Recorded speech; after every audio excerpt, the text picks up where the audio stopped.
Hello there, now thank you for clicking the play button. Now at the bottom of the screen here you should be able to see subtitles, which I've added for those that can't turn up the volume. Now this video will be about the hows and whys of making music. Producing music can take a surprisingly long amount of time. For some people it can take a few hours, but for the majority it can take tens of hours. So I was thinking to myself, why am I spending so much time in making music? And I've developed it into this video which you're just about to watch, and it should continue just after this ominous fade to black.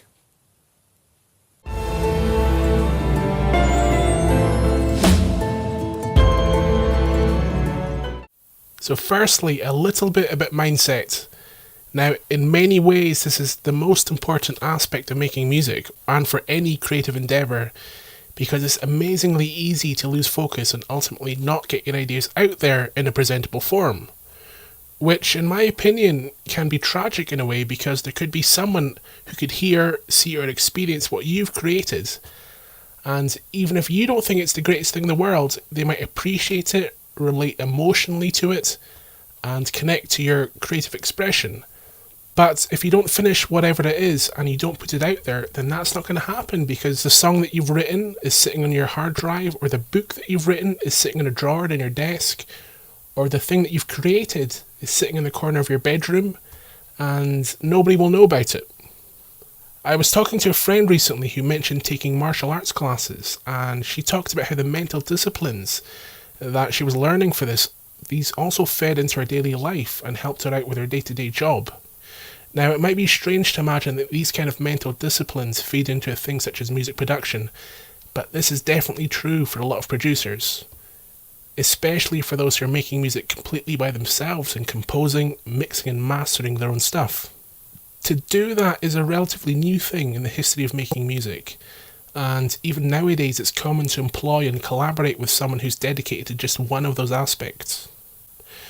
Now, mental disciplines are true for all creative endeavours in this day and age, from writing a book, painting a picture, and just about creating anything. Now, if you intend to create something on a regular basis, as opposed to something which you spend so much time on, and come out with something, say, once a year, for example, then a good workflow and mindset are vital.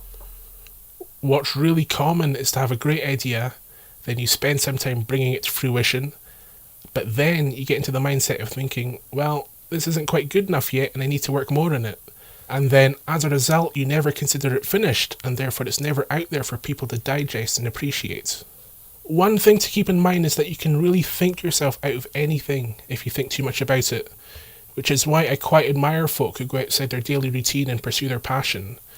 Like the people who go out there and perform in some way, or create their own business, create their own YouTube channel, their Facebook page, or people who do things such as photography or writing, just generally people who create things. You need to be brave to do that kind of stuff and put it out there with a good balance of both self-belief and inner critic, so that you're constantly learning and improving.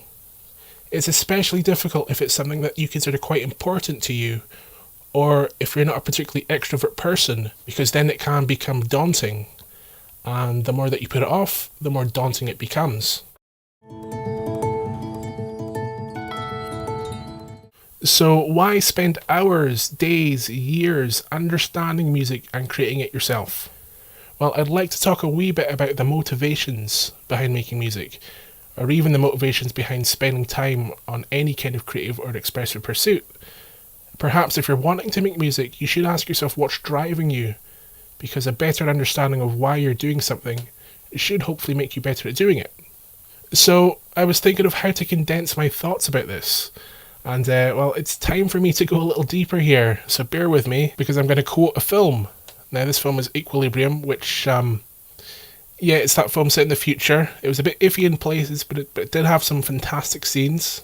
Now, in this one, it had Christian Bale, who was an officer in a world where artistic expression is forbidden, because the government believes that emotions are what causes crimes and all the bad stuff.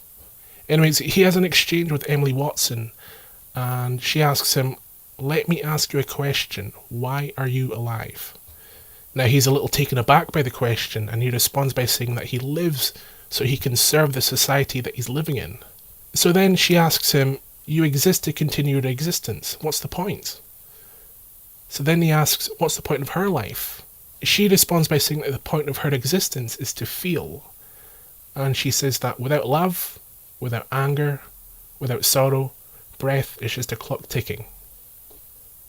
Now, it's a nice scene. The themes are kind of borrowed from other science fiction films and books, but I think that's a really great metaphor for why I personally create music.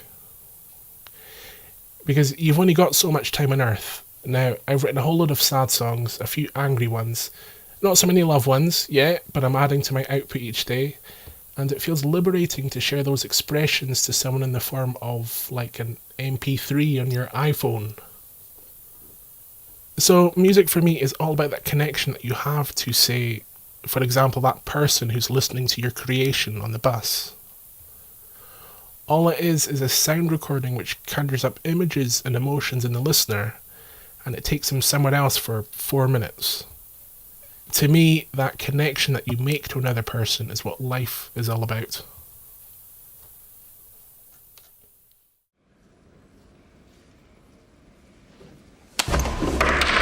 Why are you alive?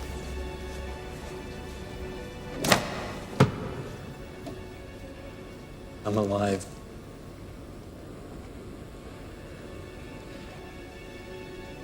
I live to safeguard the continuity of this great society, to serve Libya. It's circular. You exist to continue your existence. What's the point? What's the point of your existence? To feel. Because you've never done it, you can never know it. But it's as vital as breath. And without it, without love, without anger, without sorrow, breath is just a clock, ticking.